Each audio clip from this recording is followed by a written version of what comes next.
All right. Hello, everyone, and it's great to be here. It's an idea that I have with my close friend Jay Zeballos and evidently his brother Mike Zeballos to create this outlet for us to be able to reach out everyone out there, sharing some personal stories of my life, things that I achieve in terms of competition, a lot of points, a lot of things, that experience that I have, be able to share with you. We're going to have a lot of incredible people coming down and sit on that chair over there. They will share a lot of things with you, a lot of things that will make us think about it. And the main goal is to have such a positive, an encouragement into everyone's life. I want to make sure that every time you listen to this, you get informed, you get something that you take home and say, wow, that's going to help me so much. And yes, a lot of fun moments, entertainment moments, a lot of serious moments, a lot of educational things, and a lot of things that I'm learning. But we want to share all the people that we have here, their lives, their experience. And welcome. It's a very, would say, new world for us, to me over here. Learning so much about it, and after so many people asking me, requesting I should do this, I should have a podcast, and it's great. Here I am. Without the help of Jay Zeballos, Mike Zeballos, definitely would not be possible, and I have both of them here with me in every single episode we're going to do it. And yes, welcome to No Gi Required. And here we go. And it's interesting because a lot of people take a little time to understand what the title actually means. And today, for my surprise, I will let Jay Zeballos speak about what he wants to do today. He caught me off guard, but here I am. Well, I mean, I'm so fortunate, as are many that have been able to study the art and train, and especially be a part of this school. And one of the amazing things about people in general is we all have a story. You can meet somebody in a coffee shop and sit with them. They can be a complete stranger. They have a story, and you can feel engaged. You can feel inspired, empowered. And coming up here in the early days of jiu-jitsu, being a student and witnessing the growth and the evolution of the art, but not knowing a lot of what really went into it.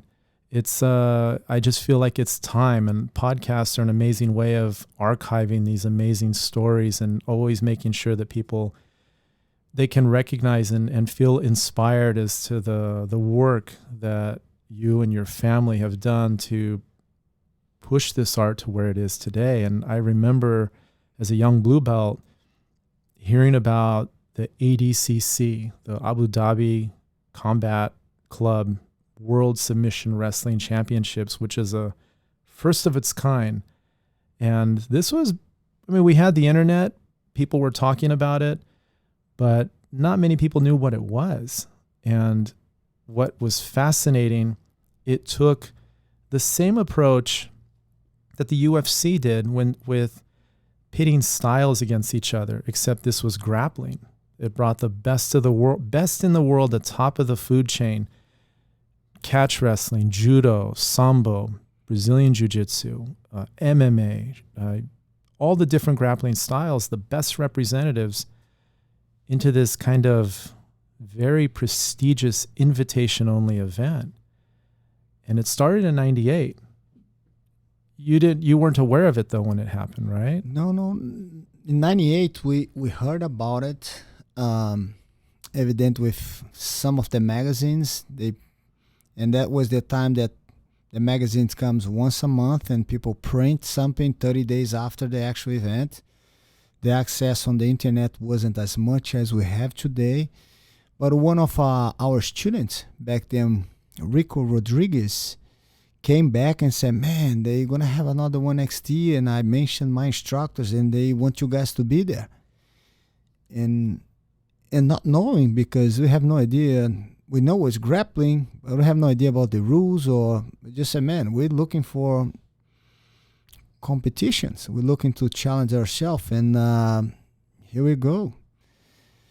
few months later, they started invited and collecting people, and they brought people from different countries, and whatever they have in terms of best of each place from some kind of a grappling style end up going. There was back those days we used to call the Olympics of grappling, because we have nothing with that magnitude, and I have no idea. They just got invited, and they asked me how many days I want to be there. I said, man, I would like to be there at least 1 week to get used to. I think, if I'm not wrong, it's like 16, 17 hours like difference from Los Angeles. It's like, man, let's do it. And yeah, go ahead. No, I was going to say, so you get the invitation. How much time did you have to prepare? If I'm not wrong, when we get the invitation, we have at least 2 months, something like that, 2-3 months the most. And I have to be in a certain weight class. That was my division. And I just make sure I watch that. And we kept training. And evidently, we took the gis out. And we just emphasized 100% no gi. And one of the biggest challenge I have in that particular time was training partners. Because Jiu-Jitsu, even though in the 90s, late 90s, is still something very new. And was very hard for you to find in America the type of training partners that pulls out of you the best of what you have. And there was a very challenged time in terms of training, because sometimes you train with people that are in a different level than you are. And you might, in your mind, you might think that I'm doing great, I'm able to handle everybody, but it's a different level of training partners. Might be a problem, because you might think you're doing great and you go out there, face someone that is the same or even better than you, and your training wasn't in that high level. Based on that, that was one of the challenges I have. How can I make my students, because they are my students, I mean, I'm teaching them, and they were not in a level to start challenging your game yet. And I end up hours before every training with my students going to the gym, and I got a personal trainer, and I train for 2.5 hours before I actually grapple. That makes my energy level way down. And that was a way for me to find that I can raise all my students' level up, because physically I was way like less than half a tank, which start challenging me a lot. And I think it worked out. It worked out pretty good. I think I felt that approach was kind of bringing more reality into my training. Evidently, I have some, even though early days, some phenomenal students in terms of challenge with wrestling background, with judo background, with sambo background. And I felt that I kind of surround myself with a good quality training, the best that I could have. I remember a few of those sessions. I was a blue belt at the time, and it was so surreal, because up until that point, you brought your gi to class every day. That was our uniform, and then coming in there, and then people saying, no, you got to take the jacket off. We're training no gi, and that was a whole different element. And I do remember one thing. You've always been a very extremely personable instructor, patient. I mean, a professional. But there was an edge to you. We all felt it. And watching the training and kind of the intensity that you brought, I think we all kind of knew that something special was going to happen when you went overseas. You had a pretty good group of athletes. You competed at 77 kilograms, which is just under 170 pounds. Yes. And I was at least 10 pounds above that, walking around. But evidently, with the intensity of the training, the improvement in a way of controlling what you eat, how much you eat, when to eat. And I think too is when you get yourself prepared for a competition, your mindset change. You kind of attune in a different level of how you see things. You have that amazing drive inside of you, because not only evidently that every competition you go, you want to win. And I am a very competitive person with myself. You know, if I'm putting myself into something, I want to be the best. And having that approach and the way my life is, evidently, even if you don't get to the best, you've done your best. And that will bring amazing results to you and your life. And one thing that I don't like is not to win. It's like I don't like to lose, you know? And we all take that as my uncle used to say, in life you never lose, you always learn. And I think that's something that, in a way, trick your mind to get better. And I always want to learn every day. But evidently, I don't want to feel that everything that I put it on, I go out there with all the respect to any opponent I ever had. Is that he wants to win as much as you? It's like, man, nobody wants to win as much as me. And I put 110% in everything to get ready to go.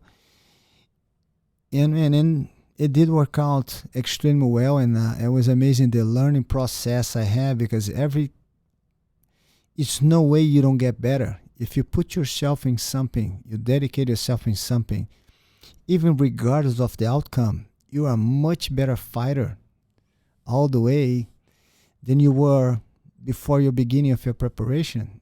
Then you start thinking, man, anything I do in my life, it's such a link.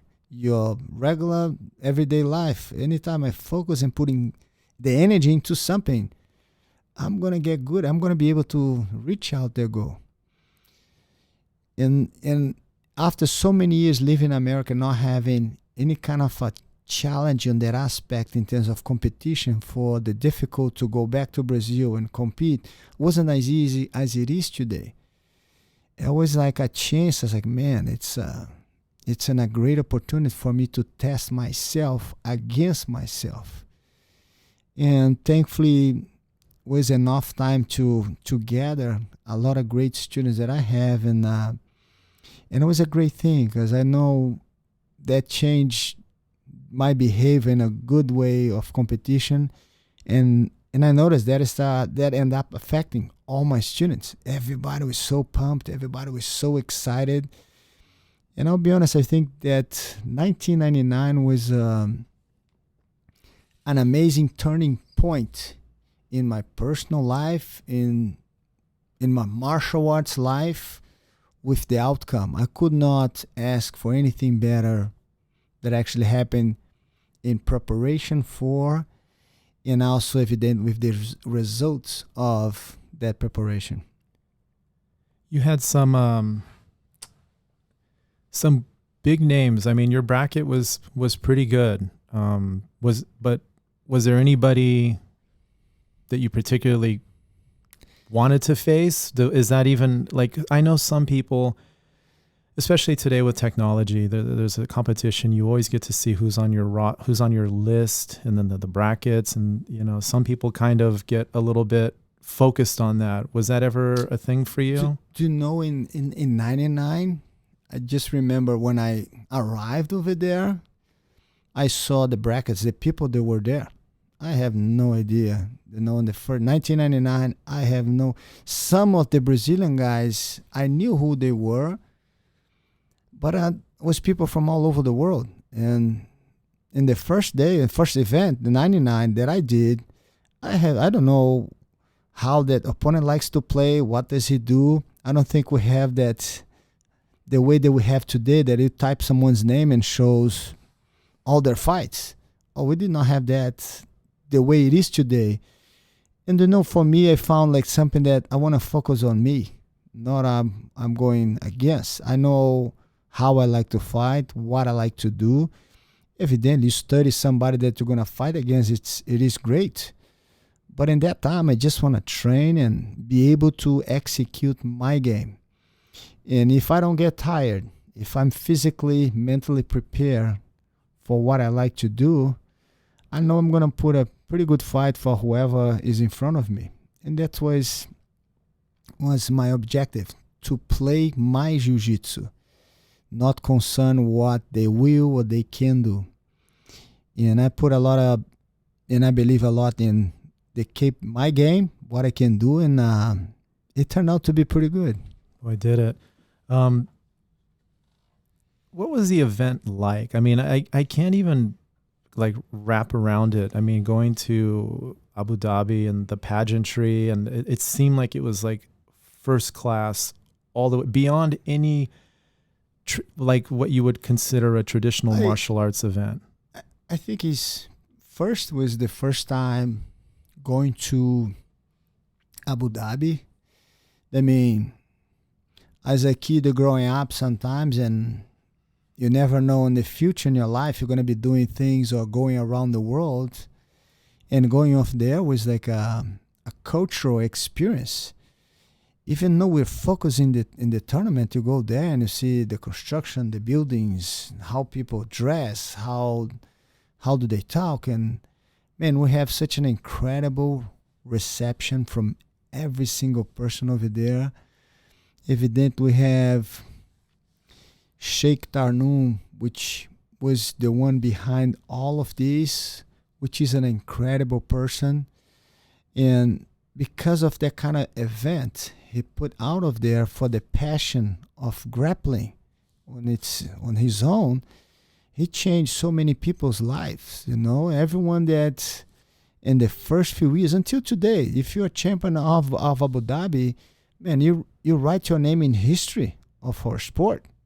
This is incredible. And we're talking about someone who just did for the love. There's no tournament with, we're going to make money for this event. No, he just want to provide the best of everything for the fighters. And it was an incredible place, beautiful place. And he was the one person that had that vision of doing such a thing, which ended up influence grappling all over the world. Because of ADCC, how many grappling schools open, how many people get interested in doing, how many other people wants to invest doing. And he did that because he likes grappling, and he wants to see the best of in our world in terms of grappling. And he did, man. He was a turning point in so many people's life, and turning point into the grappling world for sure. Yeah, and you developed quite a close friendship with him after that event. I know that he's somebody that you keep close. I know you've been there a few times since the competitions. What is he like as a person? Because he seems to be an incredible human being, just from what you've told me. And I got a email one day from he's a very close friend to my cousin Hansel. And he brings, and after I went over there, he brings a lot of big names of martial jiu-jitsu, the grappling world, to go there and train him for a week, 2 weeks. It depends. Then I got invited from him, and evidently it was the first time that I spent time with him. Man, it's kind of one of the richest person in the world, but treats you so nicely, talk to you, and just realize, man, someone with such an influence in his country never make you feel less of anything. Man, very, very, very polite, very nice. Have a conversation about so many things. It's an incredible human being for sure.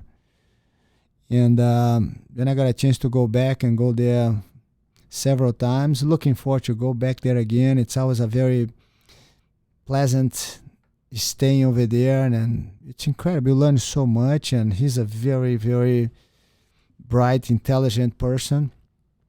And yeah, and I tell him every time I go there, I come back, something good happened in my life. I told him, man, you always give me so much luck. And it's good. And he continued to have the Abu Dhabi all these years. He still continued to train jiu-jitsu. And yeah, he's anyone that had a chance to meet him and talk to him, and you see that he's a fantastic person. Yeah, and Yeah, undoubtedly. And it's interesting because, you know, you're there. You did the competition. We're gonna start watching the matches in a minute because I'd like to get a little more insight. I've watched these matches hundreds of times, but not with an opportunity to have you kind of just share with some insight. But it goes without saying, you made history in '99. You were the first athlete to submit all your opponents. I mean, you won your division. You were awarded the most technical fighter of the whole tournament. I remember what happened when you came back home. Our school just exploded, and life certainly changed for you. What was that like?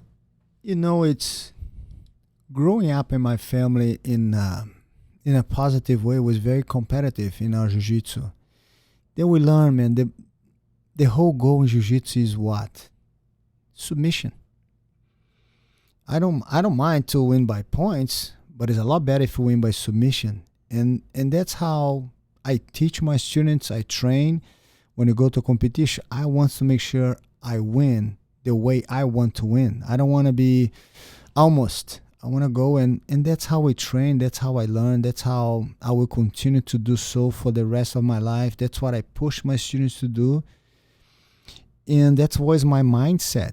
I want to go there and get that feeling, that mission accomplished. You know, all my training, everything that I did was execute, and coming back home and see all of this was definitely a life change in terms of recognition around the grappling world. You know, and people were like, what? It just happened. You go there and the fights last 5 minutes the most. And I never realized that until I actually got back. And to me, it was like, man, I was so happy that I won the tournament and all of this. But when I go back home and everyone was on the internet tracking the name, and that was a turning point in my life, that the school took over.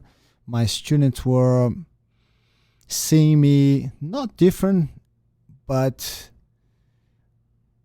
how can I explain or say that? They just saw like, man, he's a lot better than what I thought he was. He did something, the accomplishment, because the magazines and the interviews, and I make sure that I share that with my students. They gotta come here and in my school, because I didn't do by myself. I did with all my students. Everything that I was able to achieve, I have to share that with all my training partners, all the people that are with me every day.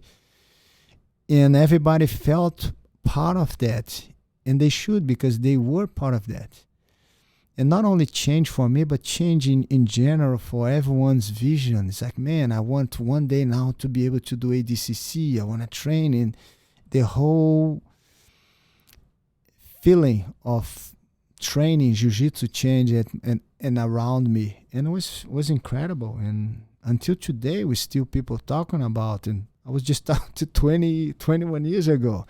It's a long time ago. It's still today present in so many people's life. And that was incredible. And I have to say thank you to ADCC. Thank you to Sheikh Tarnoun to have the vision to do such an event that has such an impact around the world in what we do. It was incredible. No, there was a definite feeling of like immense pride amongst all of us. I mean, let's be open and honest. A big part of your story is your hand, your left hand. And as students before ADCC, your skill set was without question. We all knew you were highly, highly capable.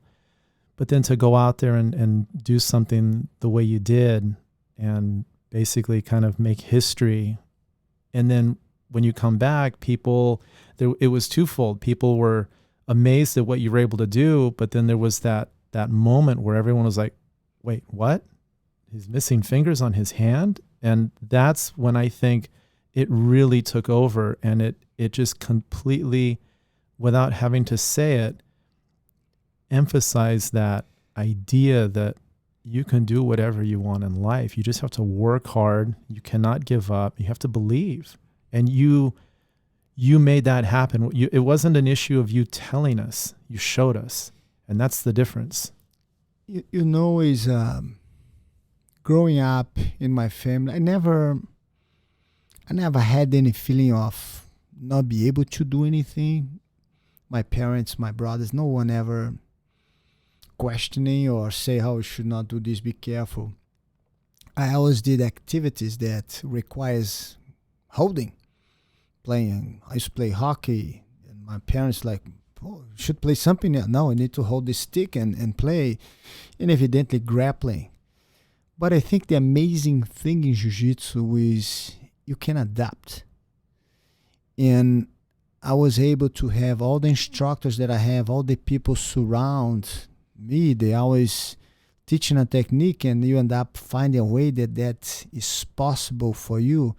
And I end up in a way creating my own style, in a way of controlling with all the knowledge that I have around me.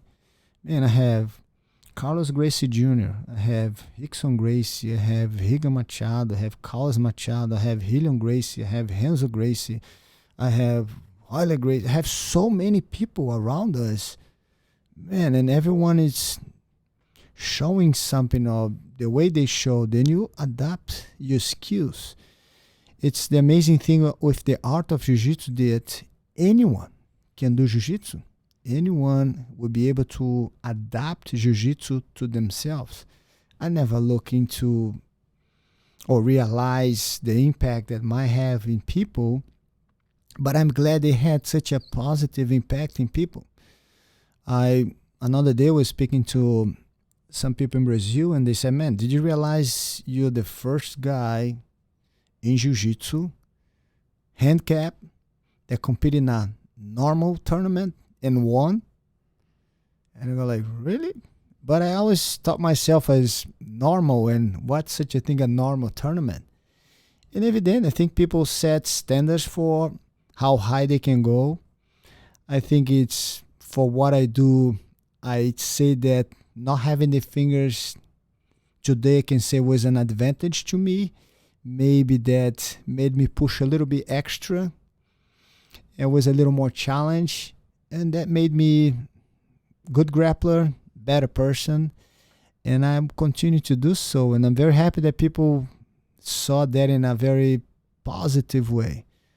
And it's great, man. It's a great feeling after all these years, and see that how much and what to me is, it was, I don't see it that way, but I'm glad in a way that people see and make that a little bit helpful for them, to them, and it's a great feeling, definitely. It's a great feeling. And it's mindset. That's the thing that's most important. You know, we always talk about training the body is easy. For competition, you can get the body ready. It's the mind. The mind is the big. Oh man, that's the big one. That's the big hurdle. And one of the things that I have when I discuss, you know, people ask me about you, and a lot of times people will say, "Wow," you know, after they hear it, they're like, "Can you imagine if he had all his fingers?" And I'm like, "No." You want to know what's really scary? If he had none. That's a scary proposition, because I think you'd be twice as good because of that mindset and that adaptability. You know, you take that, you take, some people can take it as a weakness, or you can take it as an empowerment. And that adaptability gave you the tools that today people are using to win at ADCC, because one of the perceived challenges with no gi is grips. But your whole career has been based on overhook, underhook, learning how to control the body without relying on the hands. And when I say advantage was one of the things, because when I had no gi on, I didn't change how I play my game. And I still do today. The same way I go gi, I do no gi. That's the adaptation that I have. That's why I'm saying it was an advantage to me, because I did not change the way I fight. I just continued to do so. Felt really comfortable with the speed, and was like being the same territory, and nothing changed to me. and I was even able to do more things that I expected to.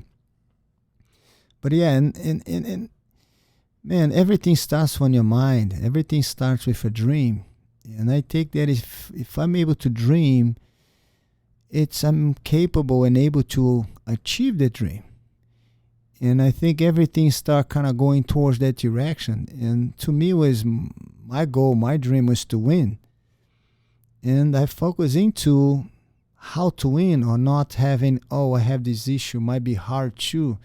It's nothing easy in life, you know. I don't want anything easy in life. I just want to work for and go forward. And if you end up not getting what you want, you're just thinking the journey that you have, the improvement that you did in your life in general to get to that point. And I think that's something that I learned, and people should see life that way. It's not, we're going to fall down many times in life. Do you choose to get up or not? I want to just keep going forward and get up. Life is not fair. No, life's not fair. Life is beautiful. You're alive, you know, and everything is, the wall is white or black or blue for everyone. It depends how you see that. People present to you problems and issues. It depends how you see that. And I choose to see in a very bright and good way. And I say, oh, your hand, oh, I'm sorry for you. I'm sorry for what? I have the choice to feel sorry for myself or live my life. I choose to live my life. And that's a mindset we should all. We have one life to live, man. I want to keep living my life, be happy, be able to have so many friends, make friends. In a position that where we are as a martial artist, we have so many other people that you can influence in the best way possible. And I want that. That's why we have this podcast now, to be able to reach out more people everywhere around the world. Because you know that would be an incredible way to see in a positive aspect. And I don't say that, I end up living that, which makes me certainty of what I'm talking about. A fulfilling life, for sure. Okay, I don't know. I'm ready. Are you ready? Let's go back in time. February 24th, 1999. I haven't seen those fights in a long time. But here we go.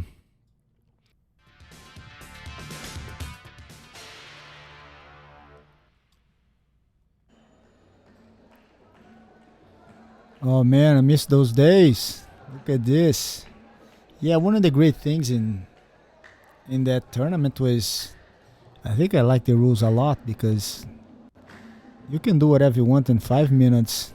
Somebody can mount on you, take your back, and that's not gonna influence the final result. There's no points, no any kind of advantage. I mean, it's just submission. And I think, to me, that's what I have in my mind. Okay, I have 5 minutes to pull all my weapons and trying to go to submission. And I don't know, I think I surprised a lot of people. Well, yeah, you clearly didn't play to that strategy, and I think that some of the athletes, I'm sure, did. If there's no accountability for the first half of the match, why not be a little more conservative? But no, you went straight for the kill. And then it's such an amazing feeling, to like a mission accomplished when you're able to get the submission. And that's what I always aim for my whole life, and that cost me some matches in my life, but the ones that I won, it feels really, really amazing. Now this gentleman looked like, yeah, he clearly had some jiu-jitsu training. He you could see it just in his base balance, just doing his best to kind of try to neutralize. Yeah, man, and we're grapplers. I mean, to me, if I'm on the bottom, I'm on top. I just want to be close to my opponent. That's what I'm looking for. And as soon as I bring the fight to the ground and engage, and I felt that I was in my world. And I think what a lot of people mention to me is the same way I fight with gi. Because of my hand, I fight without the gi. There wasn't much of me to trying to adapt anything. It's something that I already naturally doing, and yeah, but definitely miss a lot of those days and those events for sure that give us a chance to test ourselves and see our preparation, if we miss anything, if we did everything right. And I have to say that year, I could not ask or change anything the way I prepare myself for that. What happened to the uniform? I'm saving that uniform. I hope one day I have like collections of a lot of items that, because we never knew in the early days of your life you get to this point, and jiu-jitsu become such a world style of martial arts, and this technology makes everyone be aware of anything that is happening right now. And I think it's a lot of sentimental value of those things, and it's already framed. And I'm just waiting for our new location, hopefully next year. Then we're gonna have some spot in the school. There'll be, I will not call a museum, but it's just like a lot of valuable things, a lot of things that is part of the history of my life doing jiu-jitsu and living jiu-jitsu. Well, I think that's really important, you know, to maintain some type of connection. Yeah, and a lot of the new students, they came on board after all of this. This is 1999, 21 years ago. A lot of people didn't realize what happened 20 years ago with jiu-jitsu.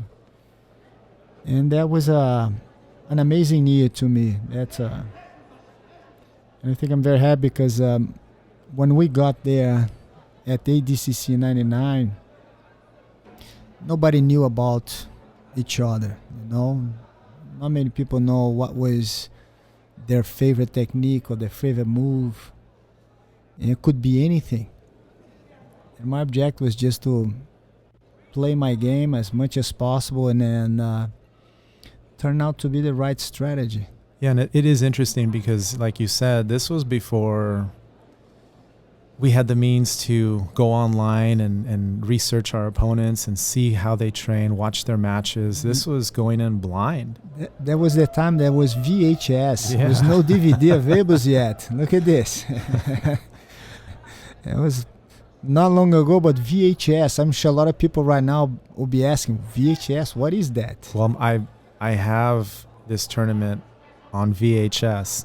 I hope the tapes still work, but that's how I got it back then. And yeah, man, it's I felt that I was had a great preparation, that I was implement everything that I have on me into every fight. And yeah, everything that I have, I left over there. Now, this is the one that when it really starts to get interesting, because this gentleman, Hayato Sakurai, at that time period, 99, he was like top of the food chain, MMA fighter, grappler, competed for all the big organizations. And it's also important to point out that in his bracket, he had to take out 2 jiu-jitsu black belts before he faced you. So I know that a lot of people had their eyes on this match because he was a formidable opponent. And I know he has a lot of reporters, a lot of media. I was surrounding him, but I wasn't sure. I have no idea who he was. Later on, they mentioned he was like, at that particular time, one of the most famous Japanese fighter. And man, he went through his bracket and took out some jiu-jitsu favorites, I guess.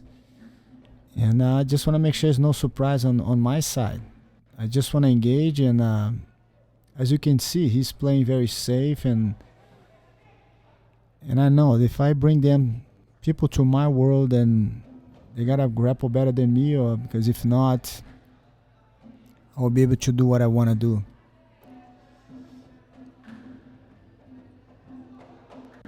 But I know he was well known in Japan for more MMA, if I'm not wrong. Yes, it was predominantly MMA. There was not much yet for international grappling scene. I'm sure he did that. But you can see he knows what he's doing. Oh, yeah. And to be able to go through some higher ranked Brazilian Jiu-Jitsu black belts and win those matches, I mean,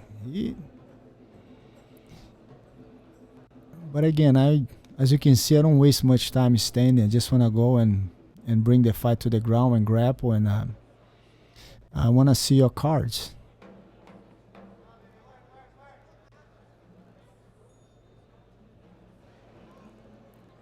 I feel every competitor has a position they get to, and it's kind of like the better competitors don't allow you to establish your position. If they allow you to, then your game just starts to explode. And this was key here when you were able to pull butterfly and set up the hook sweep and get on top.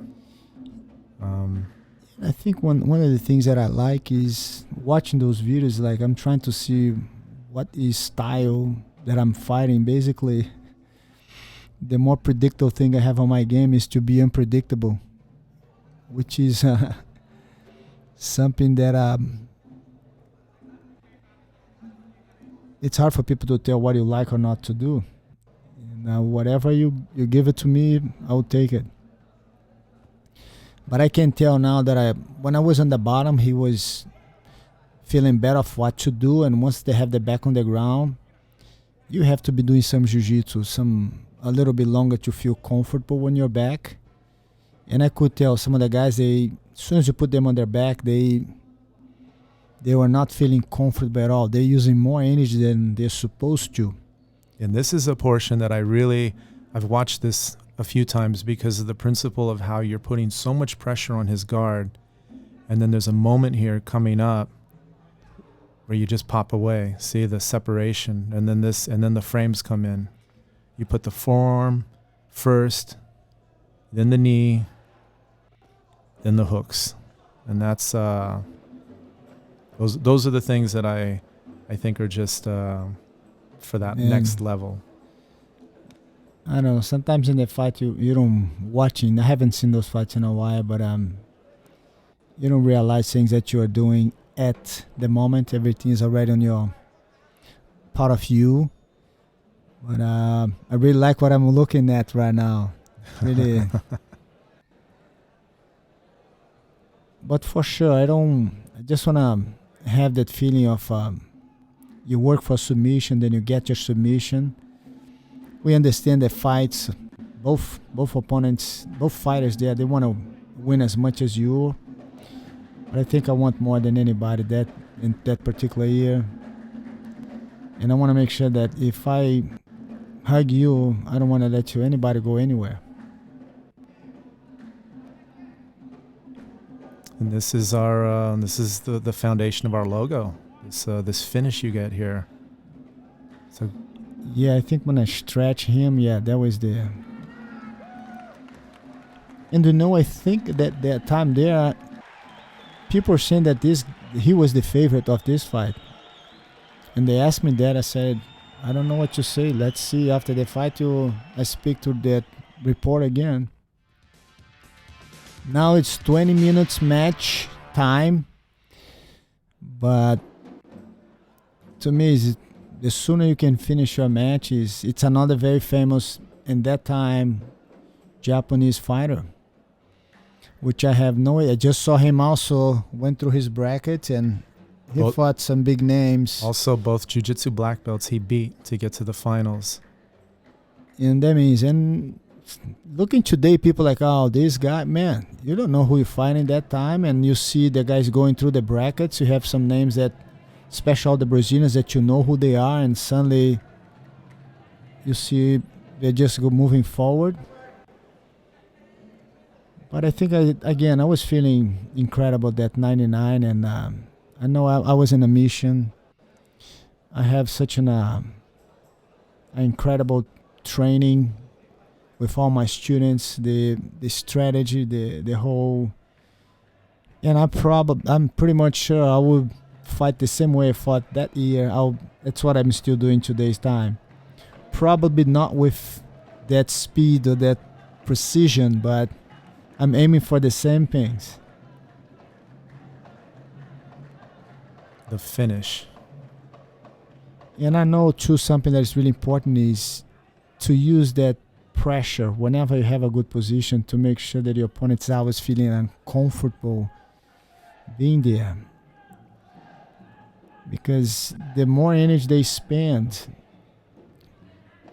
the reflex, the reaction to defend themselves suddenly start getting less and less, which increase the percentage for you to get the submission. But basically, it's, man,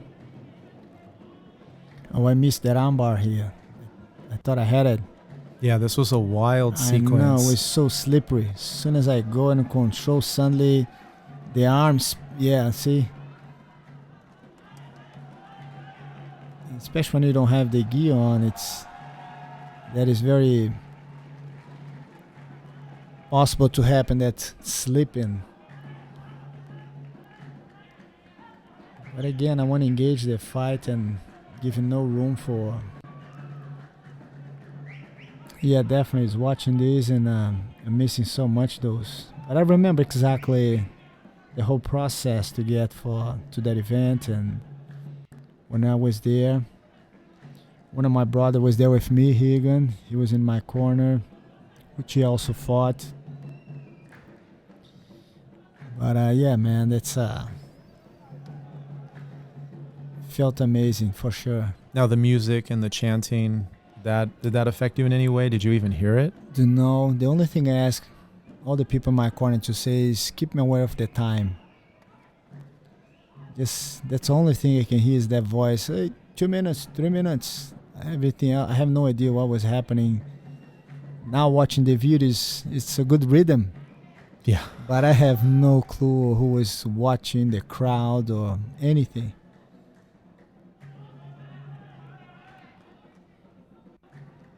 Yeah, man, it's... And it's also, and I never asked you this, I mean, I'm assuming you're competing in front of royalty too, right? Do you know, it was the first time in Abu Dhabi, and then you see a lot of things in the movies, and suddenly you're there, the design of some of the buildings are the way you used to see in the movies.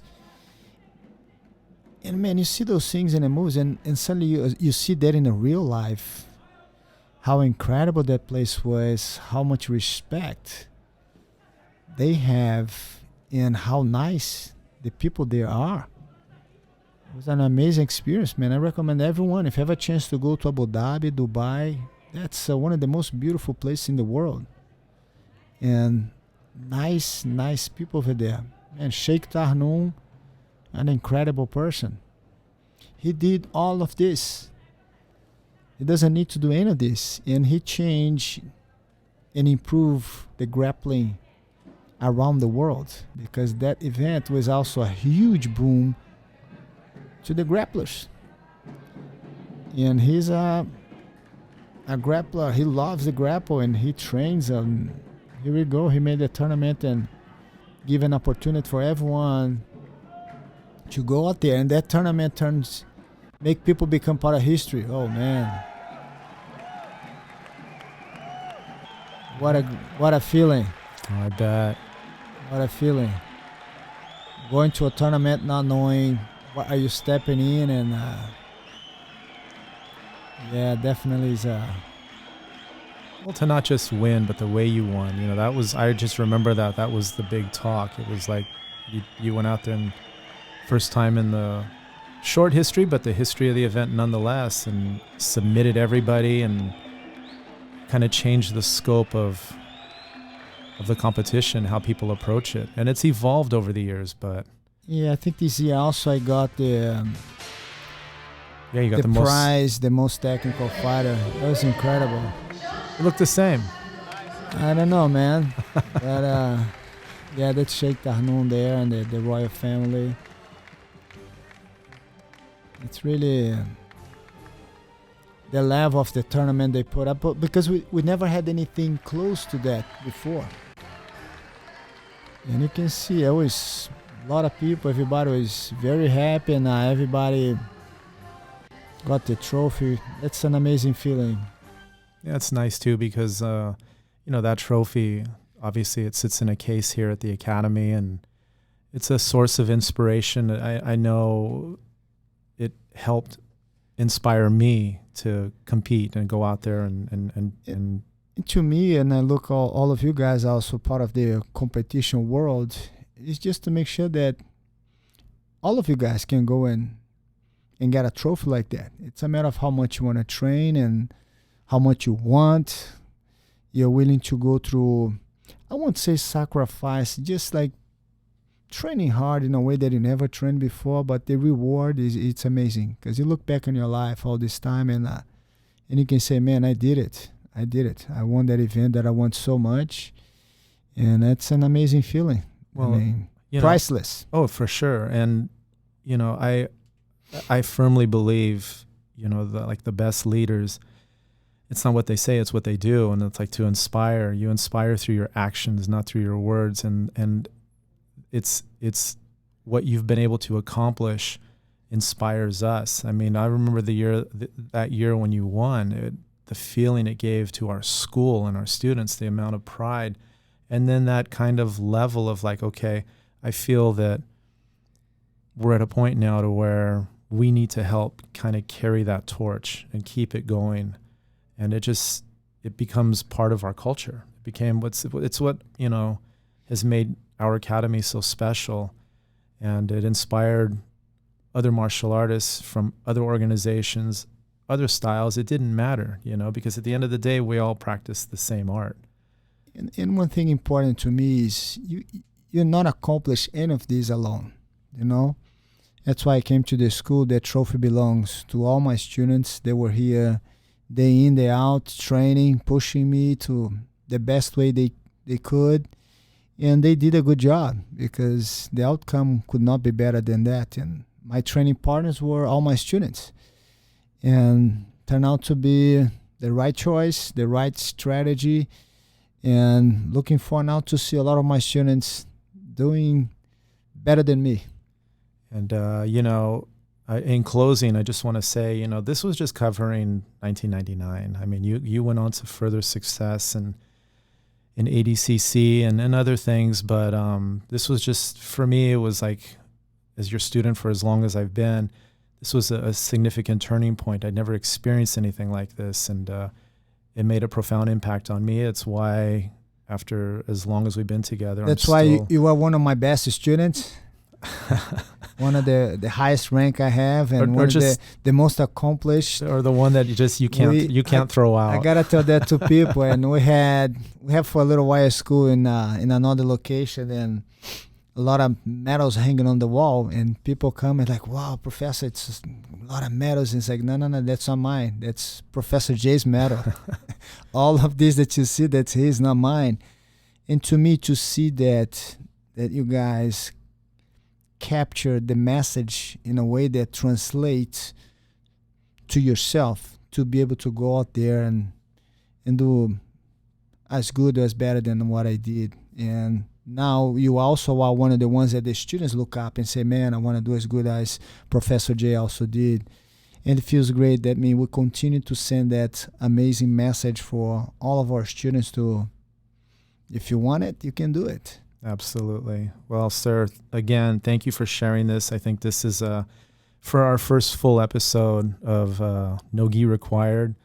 I think this was a nice one, and I know more is coming, but thank you again. I know everyone, and they surprised me. I have no idea. They said, no, we're waiting for the guest, and suddenly came here and said, hey, you are the first guest. Thank you, and stay tuned. Looking for some incredible people that will be sitting in that chair across the table from us. And I want to make sure that everyone understand and see a very touching and positive message that